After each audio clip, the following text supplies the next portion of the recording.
La tātou tapo ia tu le atua le sua falta ma le alo ma le anganga pa ia. Tātou talo. Mātou tuai. Mātou wala ua tu lo nganga e te fio mai au tapo ia tu lau whanau i lau fio le nei a fiafi.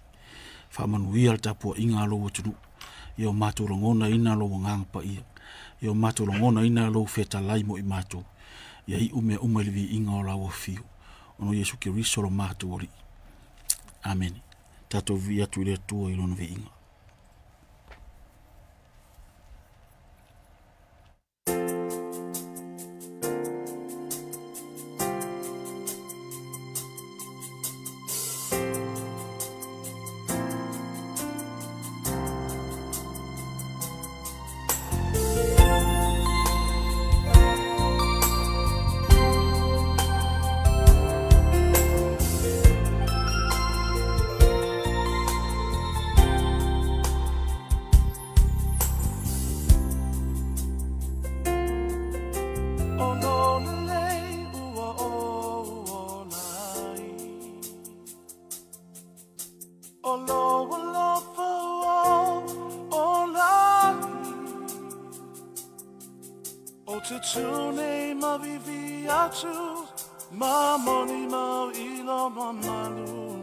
Hawa,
tātou whamaulalo le atua le talo. Le atua tolu tasi pa ia lo mātou tamā, o e lava o le atua le tamā ma le alo ma le anganga. Tasi lava la wafio ai tolu o swafa.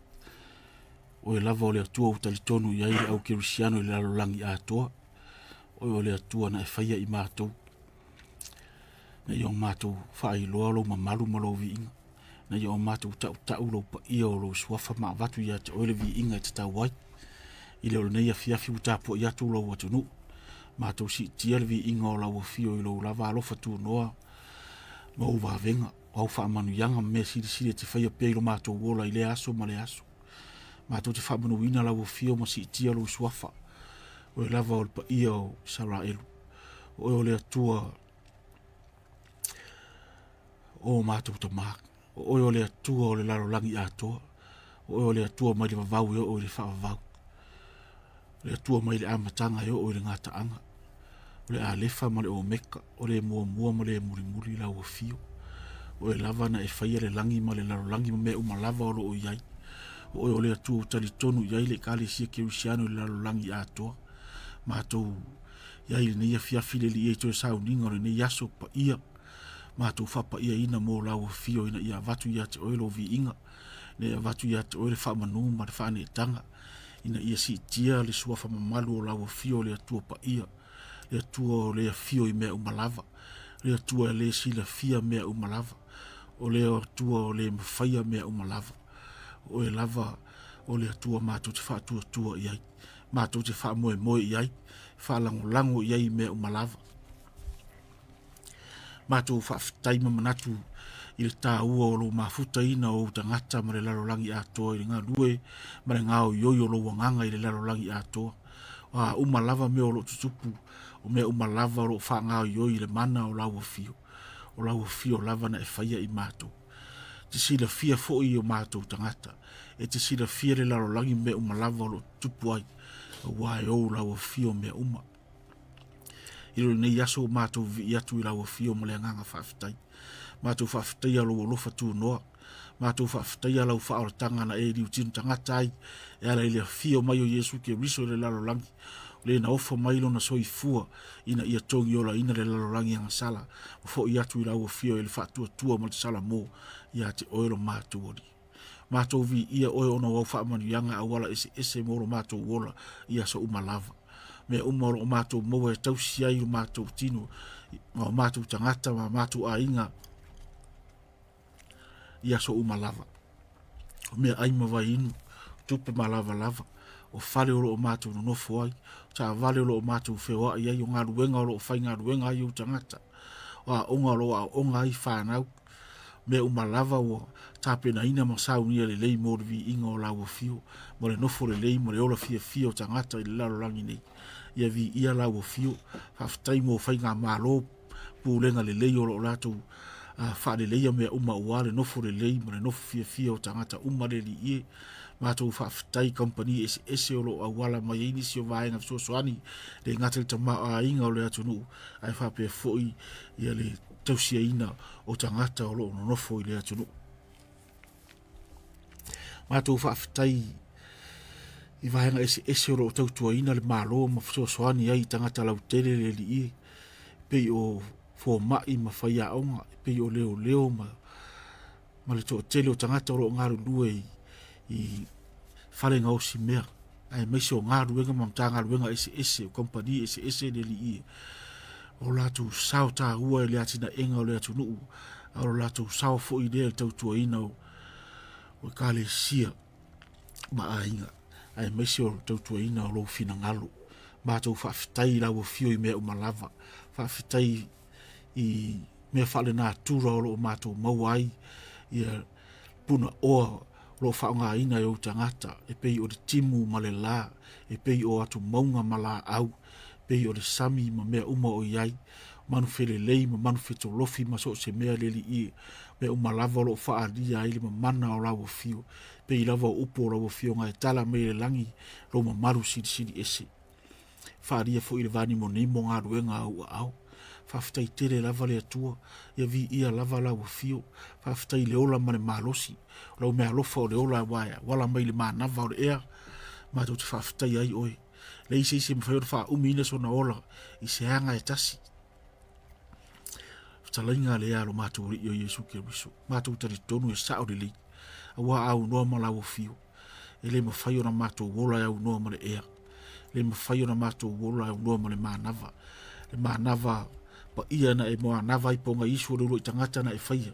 Le wha ilonga lava leo le ola mo tangata uma lava pe ia na o mai yaso nei le li i. E le mawhai o na mātou whiola e au noa ma le ea te fua ina mo i mātou. Mātou tali tonu fo i lo lofa tu noa me alofa ia e whaatau vaa i mawhau whau wha tangata a wā o le meo māsani ei. Pe ta ia o mātou mawhau whau lo loto i e mea mātou te iloa ai. E noa i mātou uma i lo lava whina ngalo. Au noa ma lau fiu, e whano i mātou uma. Aro mātou whawhtaile i lau fiu, wai le mawhaiona i tū lafua ina i mātou. E te tau sia pēr o mātou wola i aso uma lava. Mātou whawhtai ai le i le mālosi. Mau mea rofa, mātou whawhtai fo i a wā mātou ma mai mātou te oi whale mai te whao ngā ina fo mai ma whala au ma waila au. Na ia mawhaiona fsoaswani i mātou. Mai le li i. Whawhitai fo i nisi o tau la sea o lo mwhaiona e whao ngā ina a wala ma ila o wha malo longa. Mātou whawhitai mea umalava. E le mawhaiona le tō lau wina le tele o mea o mātou i loa ai le anga le lei o lau o fio ma lau lava whina ngalo pa ia. Ina ia soi fua le lei tangata na e whaia le nei lalo langi. Whawhitai tele lava le li ia vi ia lau o fio. Mātou whaatu ese i lau o fio le nei a fiafi. Wha maangalo lo watunu. Wha maangalo o tangata. Tele fo i nisi tau o lato tangata kerisiano pe tai e le o fua mai fua e tau malasara mō pe o la Ioane. Mātou wala au lau o fio se i wha maangalo i mātou. Mātou te o i lotu. Mātou te vivi i ma tāpua i ma sisiva i lau o fio i aso sā. Māso mātou te tāpua i lau o fio. Peita i o meolo o mātou whao ngā ina, ma tu ui runga o Facebook, ma upenga te whai langi. O lo ata ngia ai, ele o iai, ele o ola ina, lo fina ngalo. To telo i mātou o mātou, whai o mātou tofi le lotu, o mātou o whai fe au, nisi fo i, e ti a kono mā o ao, whai la unga o tala le li, o ta i tai o le ka le si. Peita i o mea ata ngia i runga o, penga te whai langi i loa ai lo mātou vai, o lo mātou wola wha leanganga. So tele nisi o lo lātou, whai atu singa, e a fia ai fina ngalo maso ona, whai ai upu maso ai runga o penga te whai langi, a o mai moa i ai le lalo langi le li. Mātou whātu ese i lau o fio i e mea, e pei whātau vai o mātou manatu le li i e ona o me tutupu pēa i aso uma. I le tau wha leanga ma le tau mui mui. I le whaareanga ina ai tamari anga o nisi tangata le li. E ua le atangia i le mamalu o lau fio. Ua tao mia ai le mamalu o ele atua i o mātou tangata. I le o atangia ai lo mātou wola ina o le ola whaakirisiano i pei o le tā ua ai lo mātou atuno. Whaamona mole se i whaamangalo i mātou. Whaamangalo si o mātou atuno. Wha maangalo le fe upu ai ma le fe ino ai. Wha maangalo le fai tau wha lea ngai le li. Wha mune mole le mātou taru rua nganga ina ia e fio mai lo mātou o turu o Samoa. Se i e so longa le leia mea uma le li. Lofa il mātou fai ngā mālo i Samoa. O e si le fia le fe vai ia ima meo lo tupu. Mātou te taru rua nganga i te soaswani. Soaswani ta ita ia vatu i aile tō wha. Awe i aile file e mua o lau o fio. Se i tau fia mawe sea winga le hanga uti a polo lo tau whai wha le hanga ai o tangata le li. Le tunu una wha vai i lau o fio. Mātou wala au i lau o fio si e soaswani mai lo wanganga. Si e musuia loto o tai. Na ia la ngona i la tau le wha maua lalo. Si e ese lo lato wha maua rulunga ma le whai upu wha maua rulunga. Ia tu wina ia i le loto wha maua lalo ina ia wha maua lalo o lato loto. Me sa ili atu i file mu o lau fio ina ia file mu le tunu. Mātou ta taro i o la tau tabu whai wha tupu ina vivesi. Si e tau fia i la tau mai wha tupu leanga. Tau fia mai wha tupu vivesi. Mātou te talo leli ia I lau fio si so soani mai. Toto Yesu ke riso e wha mai na ianga sala au tangata. Mātou tangi sia lo lofa tu noa leli. Wha maangalo lo tunu o Samoa. Au mātou te talo si lofa mapui pui si o mātou tunu. Lawe ina lo mātou tunu o leli i mai mea leanga. Tele wha lave te tupu wha fosei. Le ngata wha lave wha le nātura. Au wha lave tupu wha fosei u sa tia iso I fua o nisi leli i. Tele mau wha lave tau ta avali. Wha lave wha o ngā ai au penga malusi. O mū ma mea wha pēnā. Mātou te talo I lau fio si e ngā lue mai lo nganga si o mātou tunu. Pui malave ina lo tunu mai mala wha fosei. Mala fe noa. Le moe noa ma le lau whare ai nā sa tia iso I fua o nisi. Se alofa iso mātou tunu. Pui malave ina. Whamanuia I whainga malo. Whamanuia I oro o lato whaimatofio I tu malo I pali mene Samoa. Tu o iai le tō whalo loto ma le whaau tanga ma mau. Na ia ma whai ona o lato pūlea o lato loto. Ai vava ai atu I lau o fio o le na te wha ato toa ina le whatu atua. Tai ma pule mai le langi le li ia si o mātou o tunu. Ina iai le file mūma le nofo le lei o tangata. Mātou te talo fo I le li ia ina ia whamanuia si o mātou o tunu. Pule ali ima whai pule o fio anga taitasi. Pea fo I sa awao mata mai tai o whale tua matausi. Au manga ma whanau. Ia whapea nao na ola manuia ma ola fia. Ia manuia lato ngā luenga ma onga. Ia whapea nao na whamanuia I vaenga ese umareli ia. Whamanuia I lau whai pisinisi. Mta ngā luenga ese. Na ia maua whamanuianga mai a te oe. Tau na ia manuia le tamau a inga si o mātou atunu uma ia li nofu le leile atunu uleli ia. Ia maua mea uma tau sia I le ola ia so umalava. Mātou te talo le li ia mon ngā ruenga au. Le au tāla, whaiwhi au le tala le leo o lātou. No ina ni manu mo si o mātou utunu. Ia alu ma le mana la upu. Ia la unga lo fina ngalo. Ia la unga au fionga ina ia wha longo ia iau tangata. Ma wheliwa ina o lātou soifua. Ma hola e pei ona e fina ngalo ai. Le o langa whapa ia ina ato o toa. Soifua e wha peo ke riso. Peo na ia soifua I le o langa. Ma o hao mai ai I mātou ina ia ouf, na ia o mātou whai ala nā mio tonu. Whamanuia I whaiwhi au mwhalitua ma ngā ruenga whita. Whamanuia I lātou whānau. Ia manuia lātou ngā ruenga ma ia si tia ailo uswafa manu malo. Mātou wala aureli I ele nei fiafi. Whamanuia le atunu o New Zealand nei o mātou no nofo mau mauai. Whamanuia le atunu ātoa. Whamanuia le kapineta ma parlimeni. Whamanuia I mtanga ruenga ese ai meise fo I o company lo so swani tamau a ingo nei atunu. Ia pūlea mai le langi le li ia le atunu nei. Na ia manuia ma ia saunga le mū mo mātou no nofo mau mauai. Ia o mātou fia I lau o fio. Ia aru ma le mana le upo le tala le leile au tā lai ina ia whaakeu siano ina le atunu atoa. Wa sila fia le tele o tangata u whalala atu I le whapau ma tautonunga whapau. Whete e nai ma le whaakeu siano le li. Onisi sa tari tonu I lau o fio peitai u wheliwa ina o lātou rangona.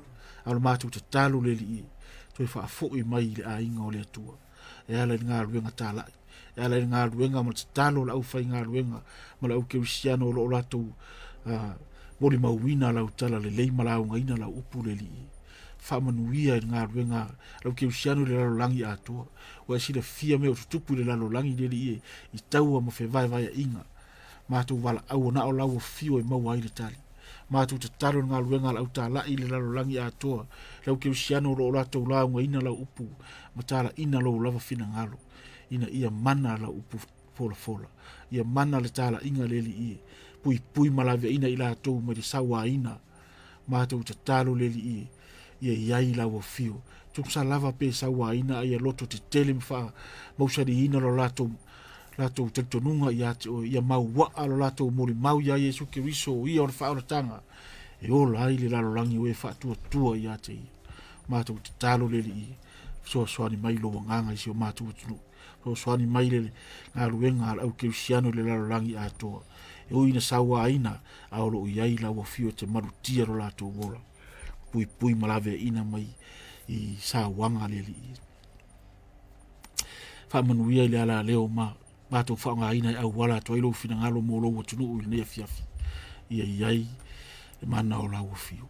I whapena no whamanuia ma ia vem whamanuianga mo tio matu o tunu o Samoa. Ia fo iai le vi inga i la ua fio no matu tua.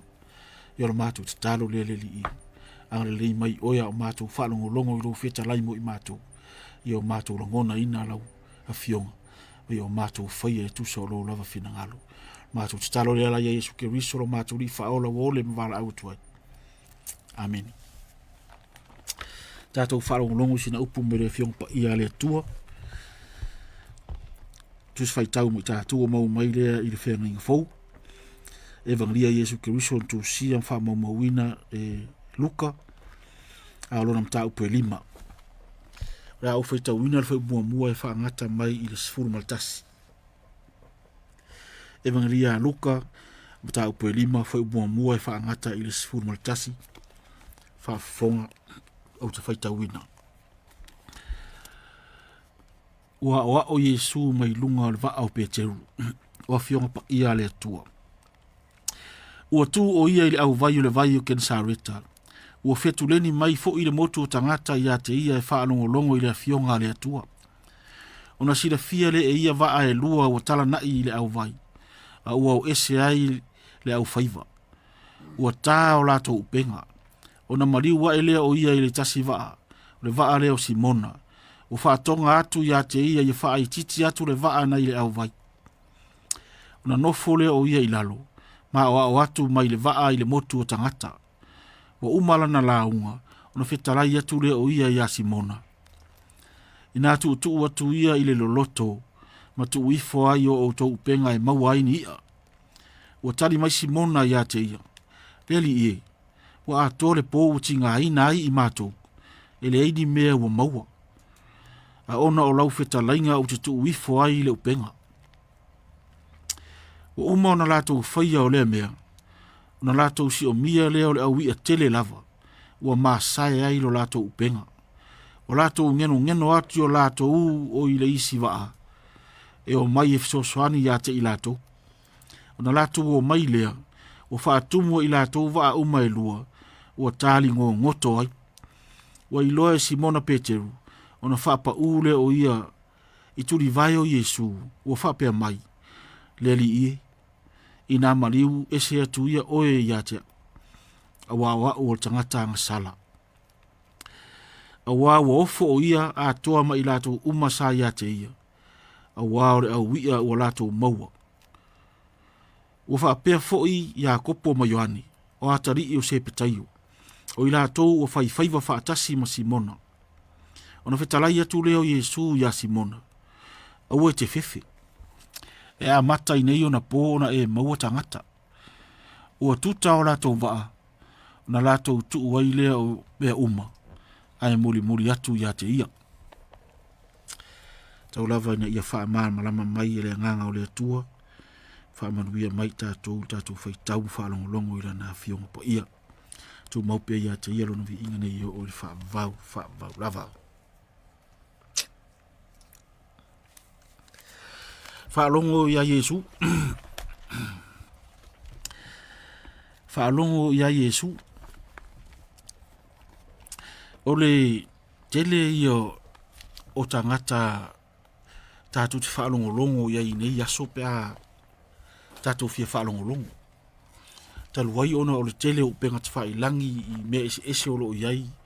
O hawa noa i tātou te whaalongo longo i le tele o mau leo, o mau launga, mau mea ese olo o saurungo o penga te whailangi. O YouTube, o Facebook, ia maisi mea umalava. O news ese. O le loa fo i po fere news e sao o fere news e se. O le loa po fere tala fo e mana ia i whaalongo longo ma fia ia inisi. A ese fo i tala fo e fia ia inisi, whaalongo longo ia inisi. Ia ma whela ua ia i lava le mau tala ese pe on tatou maua i nei vai tau. Yo o lava fo i la unga o le fionga pa ia le atua. ua e maua i YouTube ma Facebook se tele o la unga ese faifi au mta utia o le lalo langi. Ia o le tele lava o la unga le lei o la unga e mana ia i whaarong o longo o la unga fo i o la unga mai le fionga pa ia le tua. Pei tai o le mau o le neia fiafi tātou whaalongo ia Yesu. Ele ni la unga le anga le tātou whaalongo longo ia i le ngatai tātou kale sia ia whapea fo i lunga o penga tawha ilangi. O la unga le lei. O la unga o la unga mai ai mea le lei. La unga mai ai le fionga le atua. Pei tai e mana o mia pea lo tātou mautinoa. Po o mea moni le lefa mai le fionga le atua. O le mea la le tāua i tātou whaalongo ia Yesu. Whawhion tātou whaalongo longo ia Yesu. O lana tuspa ia lea ua umaona filfilia ya unga ta mao le kalesia. Ua lava tusi ia. E mawhai ona tātou loa airisi. Le fufonga ma le fina ngalo o Yesu mo i tātou. O le tala le sa tātou whaitau i. O le tala lava ko whamatala e luka. I Karileia. I le sami o Karileia. O le sami o Karileia. O le vaitu loto i tusa ma le teiturunga nisi. Pei tai e tau lava o le Sea of Galilee. Ai o lea e whamatala me e luka. Whai mai e luka i whai mua. Ua tu o ia i le au vai o le vai. O Ken Sareta. I o Ken Sareta wana o se fua iala po se pito nuu o Karileia. I le sami a tore po le vaitu loto a tore lea. I le moni mau o luka o lea ua e maili whaiva o le uri ia. Ai aluatu lo Yesu. Ia mtoe fitutu uatu. Ma wadu le vao Simona. Ia mawhai e tu la i titi atu le vai.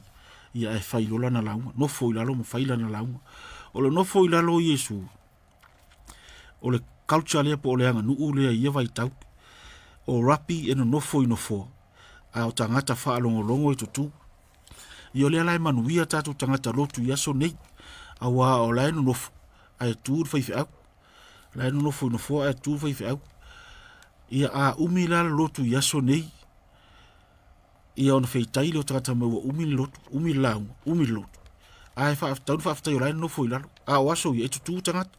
Po la lava la le umi o launga al rapi. Po le umi o launga fo ia Yesu. E tutu watangata mwhanolo. E leo ta ua maile la unga Yesu sa fai. A o le tala lea e whamtala mai e luka. O le uma lore la unga. O na fai lore o Yesu ya Simona. E tu le upenga i le loto. Ia.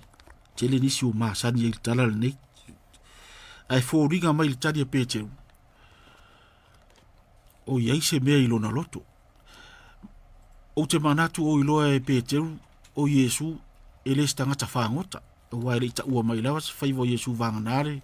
Teiminto e soi fua mai ai mwhamatala mai Ioane. E fo i mai whaiva o la uri ia. O maalala lea fipu o lai tunu atua ia. Papaki o Yesu. Peita e fo ringa mai a tato mawhau fau o ngā ruenga lea Peteru. Malo na uso i e whapea fo i a kopo mai Ioane. O tangata o le sami lea. Tangata o maasani o wala la tau rea ngā ruenga jas whaiso. E o i le waa ma o e awea la tau penga e whaangota. E mau o maini e tausi o la tau ainga. O la tau rea ngā ruenga jas uma. O maasani fo i la ma le tau. O maasani maanga o le sami. Lea o fo i mai la tau o waa e asa. A lea o umana la unga o Yesu. O na whai atu le Yesu e toi tu le penga i le loto. Ia lea la sa o ima mawhauwhaunga lea. I le mawhauwhau Peteru le o te manatu o lea manatu Peteru. O Yesu o lea tari o Iosefa o le kābuta. Ngā ore kui whao alanga mea sa whai mare lei piriki. Pe a whai sa ing piriki e soi. A lea o sau wha atonu mai tangata e maasani ma le sami. E le whialo whani le wha atonu ngā Yesu. Malana ngā ruenga e maasani ai. Pe a fua i tangata whai o maasani ma le sami. O maasani maupenga. Ai whaafetai i a Peteru. E ui na fō ringa e te i le whaatonunga. Ai lea na whaapunga muri whamai. Ona o lau whetalainga. Ona o winga e fō ringa mai o lea i loe Peteru. E iai le mea ese ai Yesu mai isi rapi. Po isi a oa o tū la whonu. O i o le amatanga lea o le soifua au na o Peteru. Lea la o lo whaamatala mai i tala. O le usita i la lea o Peteru. O le whaalongo i a Yesu. Na toe o i lava i wha tino o le wha tonunga Yesu. Tu i le loto. Lea la wa e mai le faiva ua le ngata ina tumu ai lo na va. Ai to tumu ai malva o ya kopo mo yoani. Le wori ia la to te ma fai fai fa tas fa na o se tayo. Tu sa ole sa ave le va ma fai le upenga. E uma e uma matua tau masa e sai le upenga i tele ui. Ona ngeno lo le isi a wori ia. E tutu mai la to va ma so so ani mai. I le selenga. O le upenga. Ia lea la ua maua mai, ua tele lava ia i ua maua. A ui nā, na i loa i pe teru na whaatau wa. Ta ua lo na whaalongo ia Yesu. A ua ana le whaalongo ia Yesu. E na tele maua ia ia. E na tele i loa, le tele ui a mwhai o na maua. Pea tu lo na upenga i le loto. O na langona i lea e pe teru lo na whaatau wa. Simona lo na whaatau wa. Ia ma whapea loa na upureli i ina mariu ese atu ia oe iata awa o tangata ngasala. O le tā ua o le usita i whaatununga Yesu. Awa o lae lava na whaila na te ia Yesu. Ai toi whaiatu lava la na upu. Ona o lau whetalaina. O le usita i le ua na iloa ai le tari o la na usita i. E le ngata ua maua ia. Au wana iloa ai lo na tangata. Wana iloa ai lo na whaatau waa. Wana iloa ai o ia o tangata angsala. O le tau tinonga lea tangata loto maua lalo. O le tau tinonga tangata ua wha maua lalo lo na loto. Ma ua usitai atu i whaatununga Yesu Keriso. O le mele o lo mana o mia to tele o lau Kerisiano Yesu nei. Ua wha upo Kerisiano matari tonu le kare sia Kerisiano ma le loto Kerisiano ma ua onga wha Kerisiano. Ai le o atangia i le o langa se usitai a Yesu. E le o atangia i le o langa le usitai a Yesu. Whawhewheo na iloa, e iloa i fua. Whai mai Yesu e taute iloa i la tau i o la tau fua. O le o langa e ola ina ai, le ola Kerisiano Yesu uma, e te tau o na atangia ai, le o langa usitai a Yesu. E usitai e iloa i le soifuanga e ola ai. E le tau mui, e le tau whaaleanga, e le na te le whaaleanga ina ni me, tu ua ni me ilunga o penga te whailangi e sa tia ini fina ngalo nisi, ma a fia ai loto to tele. E ta tau ona ave ese le langona na, a tātou mana e ola wha Kerisiano ma ola wha peo Keristo. E le ta tau ona tangi e tātou o langa me leanga. Ai ta tau ona ariari mai, fua o le o langa wha Kerisiano. Fua o le anganga e pion ta ua e le apostolo Paulo, e ka le sia i kaltia. O le alofa, fa solo tuai mambe umalafa. O mea le leina, ia tangia le alofa, e ala i tātou fa upunga tātou te lafo. E tangia le alofa, ma le o langa fa piu Keriso, i mea uma tātou te whaia. Sa moa, o le lu i tau mo i tātou. Tātou ustai a Yesu. Tātou whai tau la nā fionga mao tātou a oina ma iei mea le lei. O le tele o istanga tai ala to te au mai a mea leanga, ma tau wha leanga i lunga o penga te wha ilangi. O la fu e au mai malato la unga o tuspa ia. E au mai ma upu tuspa ia e wha mao ni ai lo lato usao. Peitai, o le hale tā ua o le au mai o nā wha upunga mana maula unga au wha leanga ina tangata anga o isi. Wa sa tia fina ngalo nisi ma le toa tele ono wha upunga tau wha leanga o lo whai mai. Ai a tau mawhai au mai le fionga le atua e prove ai lo usao. E le wha pēnā le fina ngalo Yesu. Tātou wha alongo ia Yesu. E tātou te langona, a tātou usitai i le whātonunga Yesu, tātou te iloa i o tātou tangatanga sala, o na wha maulalo leo tātou roto, pe o nā tangia ia pēteu. Nā e mailo na whaiva, wana iloa ai o i o tangata whaatau waa, wana iloa ai lo na le ato toa, wana iloa ai lo na le usitai, wana iloa ai o i o tangatanga sala, o na tau tino loa lea o i o tangatanga sala, mea Yesu, o te pole, e a mata tu neina e mau tangata, le wala au na Yesu ia pēteu e whai mauna so, ina ia le whai ma whai whaiva o ia, ai whai ma whai whaiva i tangata ina ia mau tangata mo le malo le atua, sa moa, o le upu le mo i tātou ni aso, a lau te talo, tātou wha longo i si ufa fonga o le atua, tātou wha longo i le leo Yesu, fai tau la na fionga, ma tau ma fai e ola ai. Ai leo tau fai a maile fionga Yesu e tau wha mao ni ai o manatu. ai uma ai o lo vevesi loto ele tupu ise file mu ai na vevesi e tupu ai o te talo o fai la unga i nei ia fiafi sa mo tatu fa tupu file mu rana o fina ngalo na Yesu o fa amu ia fo na Yesu ya la to la to fa tupu ina file mu ya ila to lo ya ile loto mama ya ila to loto mau lalo ma te tiva fa le nganga la to te sa i le fionga le tua ina ia mau ai la to wola mai lo ai o la to tanga sala fa mau lalo ai ile fionga le tua ai le o fa mau ai le o le sa i le fionga le tua e feta wa i fa o ngale upo le tua e fai ai misa i runga o penga te whailangi. Sa mo ai o te tatalo ma le loto wha maua lalo, ma le lofa mai le tua. So ia tātou te fitu ia i wha apoa, i o tātou lava tangata. Tātou te whemitai i la tunu i whafo o tātou sa moa. Ai o roo ata ngia atu i le lalo langi, e rei fua i loa ai se tātou whewhani. Loa ai se while mo. Tātou wha maua lalo, wha longo ia Yesu. Fai taula na fionga ma tatalo ina ia ngona ina le tāua ma le mana o ia ila na upu ele na uni upu ele na uni upu tustusia ma upu tau loto a o le fionga e ola fai mai le tusi lau e peru o le peru fa tau ma aio na tu o ola la fionga le tua o le peru fa tau ma aio na tu na te fire operations o tatu o langa na te vai ina o tatu tino ma ngaunga tino ma anu ma pau na te vai ina o tātou loto vaunga tā ina ia langona ina lona finangalo. Tātou maua ina lona alofa tu noa tātou te alo lofai. Tusa lava po le ara tau fai mai. Ai whaari pēr le alofa o le finangalo Yesu. Tātou whaalongo ia Yesu. Whaamanuia le atua le nia fiafi. Tātou whai. Le atua whaamanuia la watunu ul ne yasu. Mātou wala au na e yailo wanganga. Ia fia e fai tau lau fionga maola ina lau finangalo. Ina ia atangia le mamanu o lau fio ia sa moa atoa. Ia le na o taimi mātou te oa i lotu ma vea tūlo wharisama mea pa ia. Ia pa ia lau fio i so se mea mātou te iai. I tonu o wharifai ngā luenga. I tonu o taa vale. I so se mea mātou te iai o mātou a inga ma mea poto ai le atunu.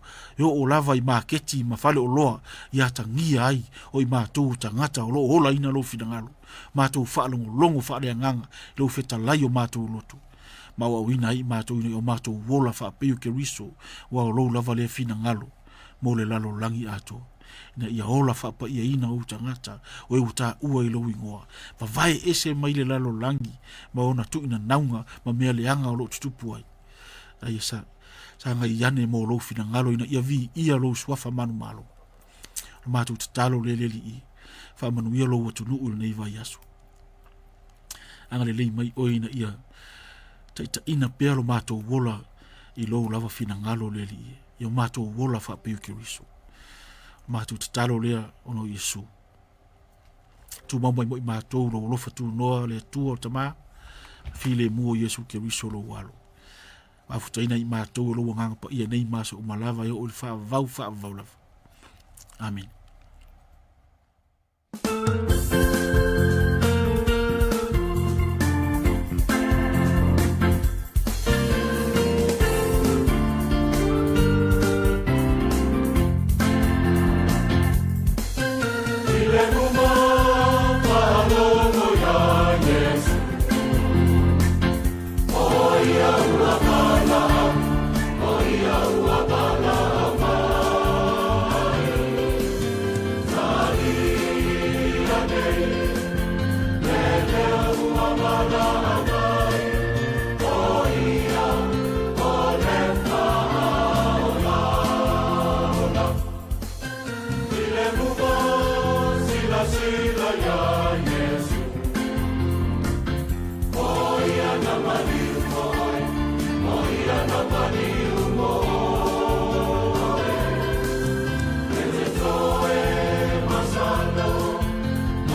Sanga